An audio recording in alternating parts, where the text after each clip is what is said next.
Hello, friends. Um, Happy Wednesday. It is Wednesday, February 13th, um, and it's 2 p.m.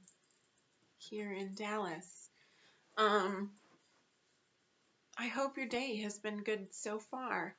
Mine has been pretty good.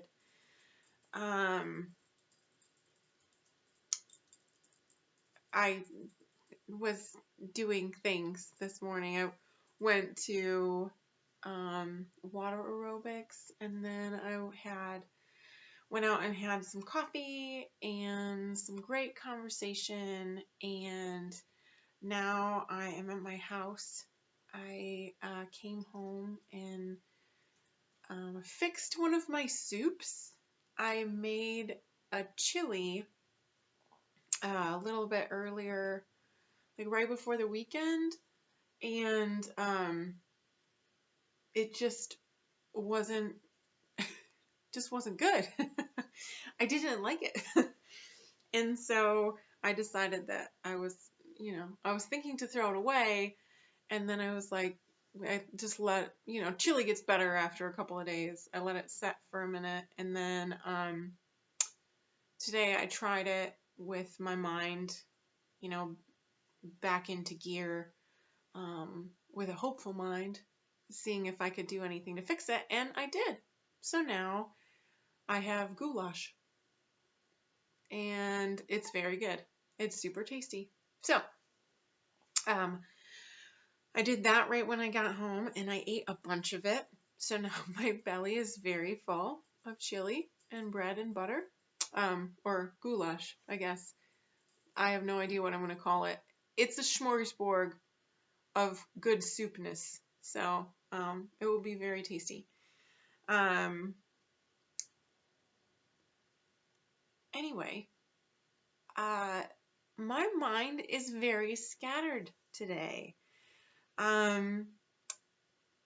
Last night, around 4 o'clock, I got really unsettled, and I have to be honest with you.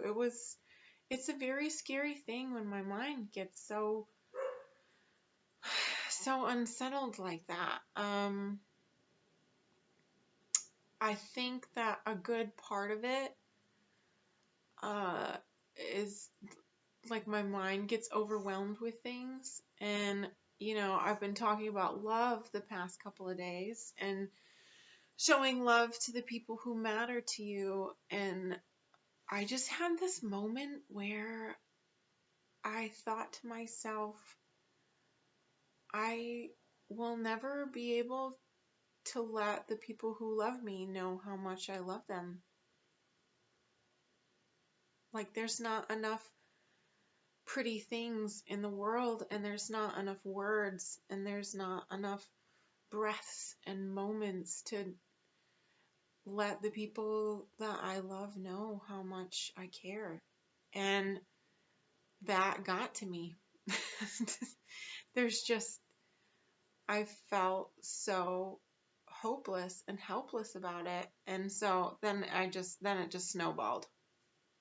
That thought and that feeling turned into me just feeling really vulnerable and really just not safe or not comfortable, I guess. And that makes me feel not safe. I felt very confused and like I didn't have a place to turn to, And we all go through those times. We all go through times when our bodies or our minds just need to be uncomfortable for a minute. And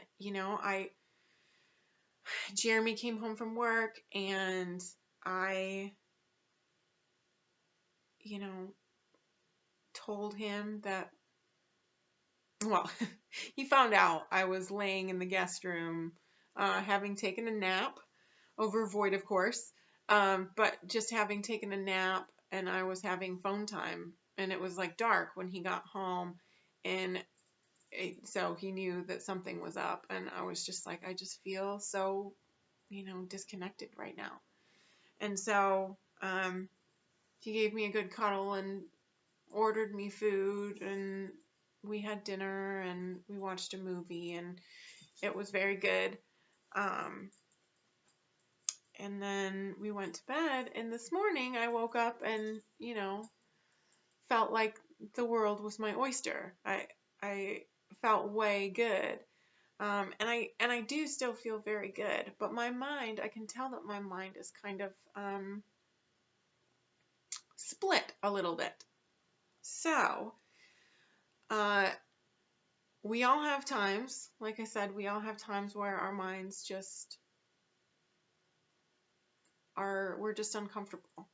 And it could have been, that it was a red day, and it could have been that I burned myself out. I'm not really sure, It could have been just even that maybe my body just needed a minute, or it could be that I'm cycling through my own emotional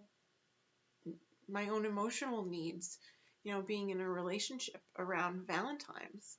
I told you guys, it was a very long time before I had a relationship around Valentine's. And so, I've had to relearn how to express love, because I wasn't taught how to express love the way that I want to express love. So I've had to teach myself that, and I've had to be really accepting of my inconsistencies, and when I feel like I'm not loving people very well, I have to give myself a lot of love about the fact that I'm not doing something that comes naturally to me. I'm actually relearning how to love, and I love it. I love that on a daily basis I can learn how to love people better, and that I can learn how to love myself better. I love that you're never too old to start loving yourself and the people around you and the world and the things in your world. You're never too old to start loving those things the way that you want to. You can be any kind of lover that you want to be.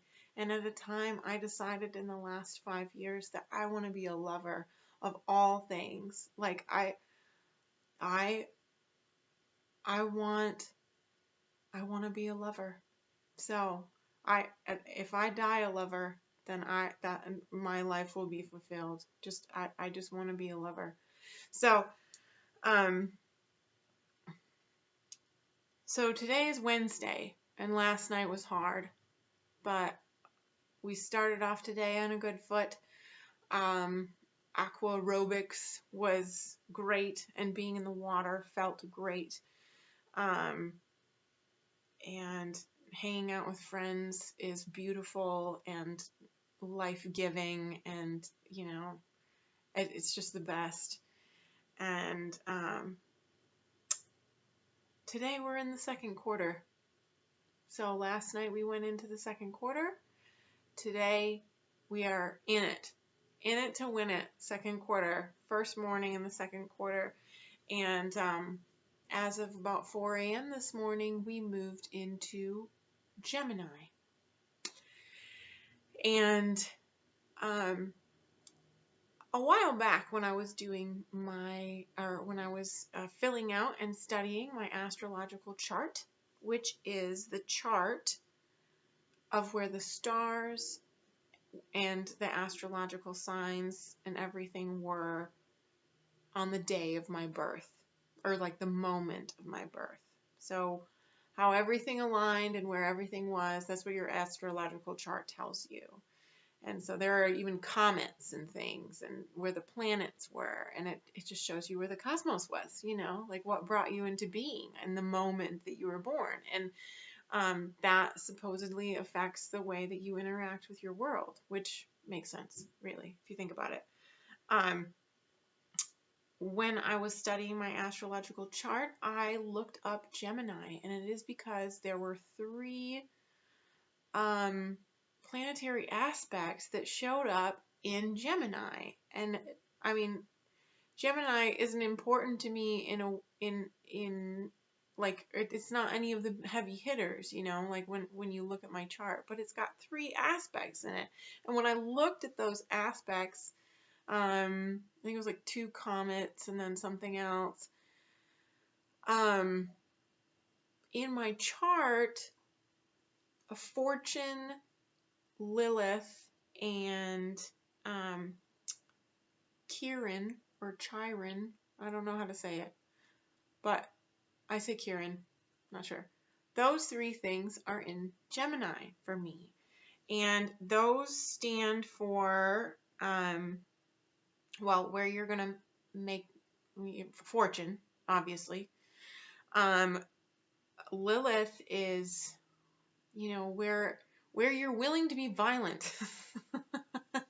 Lilith was a very spiteful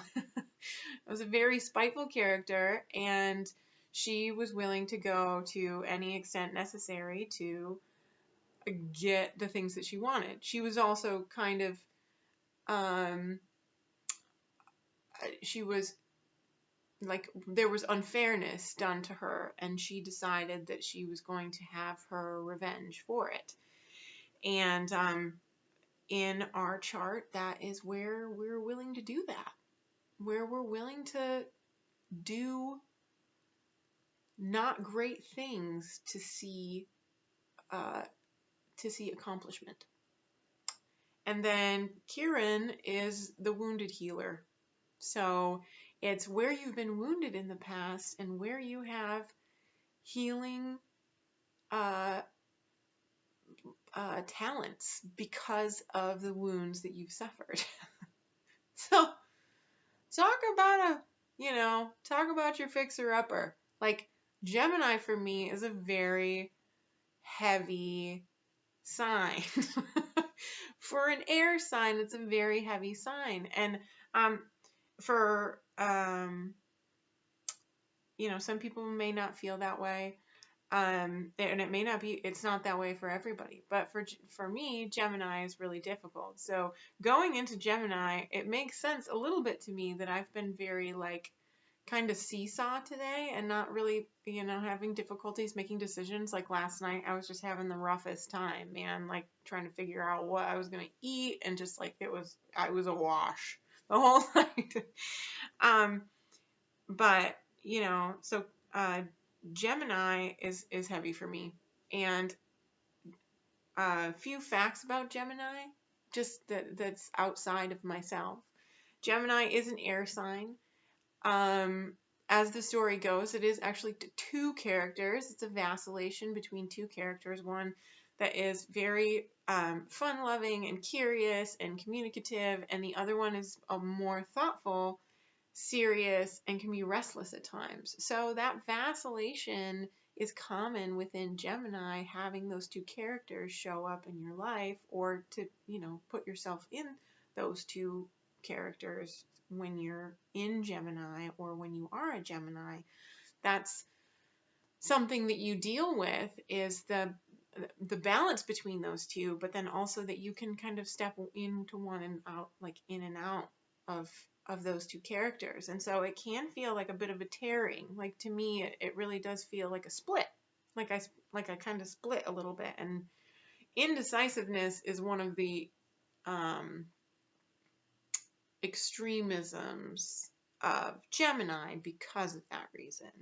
Because when you have the character on the one side that is super fun-loving and go-get-'em and out there and communicative, and then you have this other one that's like restless and slightly like hopeless but serious and thoughtful, and when you have those 2 characters, like being them both at the same time, which we all can be both of them at once.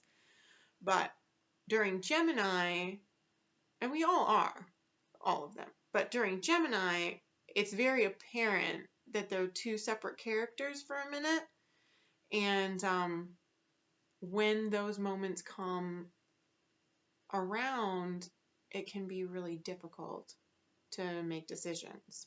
So, something I didn't realize, well, first off, and before we go into what I didn't realize, Gemini is very much about communication and chattiness, like, being out there. It's ruled by Mercury, so it's all about communication. What I didn't realize is that Gemini is like the heart of FOMO. And FOMO is one of my biggest fears, is the fear of missing out. I mean, it is real, people, the fear that I have of missing out on life and days and moments. And one of the reasons why I have came to be slightly hypervigilant is because I wanted to make sure that I didn't miss anything. And because I was like that, I missed a lot of stuff. In fact, I picked up a lot on my radar that was not useful to me. And missed out on some really important times and parts of my life. So, FOMO, Gemini, being split between two people, my brain is all over the darn place. So, we're bringing it back in. The moon will only be in Gemini for 2.5 days, right? We can handle that. But also, I get to love myself during this time, and you do too. If Gemini is a very fun sign for you because you love being able to hop back and forth between those two people, then you are having the time of your life right now. And I love that about you. And there are really, really great things about Gemini. And I'm going to focus on those because just at the moment, it's... Whew. And also something that I learned in yoga, speaking of indecisiveness, those of you who know me know that indecisiveness is a tonic of mine that I drink often. We'll say that. And one of the things that I learned in yoga that no one has explained to me before in a way that was heartful and purposeful and really full of life meaning was that making a decision is the only right decision. So, if you have a decision and you need to make a decision and you decide not to make a decision because you think that that is actually making a decision, I know this is it's hard, but if you think that not making a decision is a decision, that's not true. If you are posed with choices, making a decision is a right decision. And we deal with our consequences of all of the decisions that we make on a daily basis. But not making decisions is the only way that you can be wrong. And somebody described that to me in a really, really heartful way. That was just basically taking responsibility for your part in the world and stepping into your own shoes and taking responsibility for your own energy and your own part in the world and just making a decision, even if you're not sure what the right one is. And I wish that somebody had described that to me in a heartful way at a time before this, but I'm very excited to say that the gentleman that explained it to me in our philosophy of yoga portion of our yoga module really, really, really hit it out of the park. So if Gemini causes you the same sort of vacillatingness that it causes me, and you come across decisions that even are like, what would you like to eat tonight? Not eating or just choosing or just not choosing is not a choice. So just, you know, honor the part of yourself that is Gemini and then make a decision. Yeah, that's so good. Today is neither a planting nor a harvesting today. Today is up to you. You can do whatever you want. You can bask in all of the things that you have done up until this point. We have had 2 planting days in a row, so maybe we take a moment and look at our baskets that are so full and we say, thank you so much, Jenae, for putting in all of that effort. High five. I did plant my flower garden yesterday. So we did it. We did that. That was so good. So maybe our baskets are full today, huh? I think. And we enjoy those. The color of the day is brown. And brown, we always see brown as kind of a blasé color, you know? And I think that brown is the color of the earth. It is the color of the center. It is the color of balance and your home, and in your life, it's a homey, earthy color. The main space in our house is the very center of our house, and I chose a color called Copper Moon. That is a gorgeous brown kind of adobe color, and it's just very homey, and it means home to me. My mom in Feng Shui, her element is earth, and it's funny when I surround myself or when I wear like browns, and she never really liked when I wore browns, but browns actually remind me of her. And I love being surrounded by that brown kind of earthy color. When I'm meditating, sometimes I will, if I do like a lying down, like kind of a yoga nidra, I guess. If I do a lying down one, a lot of times I will imagine that the earth kind of creates a kind of a crater for me, and just kind of cradles me in the earth. And when I am in that space, that is the color brown I see. It's just this really cozy, warm brown color. And so that is the color of home. So if you want to feel that brown color today, spend a little time at home, just a couple hours at home, doing something that means home to you. If that means sitting and watching television, or if that means, cooking, or if that means hanging out with someone who is your home. Sometimes people can be home. Like you can just feel it, that they are you feel home around them. Bella is the color of home to me. Yeah, that's how we feel that brown today. Definitely. The color of sand or the color of dirt. Brown. That kind of brown. Cozy, warm brown. So I think that's pretty much it.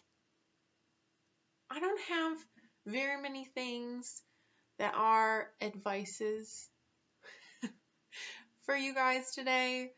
Mostly because, my mind is in, just like I said, a very interesting place where I am well aware of all of the people that love me. And for some reason, that's really hard for me today. And so I guess what I have to say to you is that I am going to try today, instead of choosing sadness and helplessness about the fact that I'm never going to be able to let people know how much I love them, I'm going to try to choose gratitude and joy over the fear of having them not know. That's what I'm going to do today. So I hope all the good things for you. I hope all of the love for you today. Happy Galentine's Day for all my girls out there, all my single ladies and otherwise. Happy Galentine's. Call up your girlfriend. Tell her she's rad. That's just, we all need to hear that every once in a while. And I hope to see you tomorrow. We'll see you next time.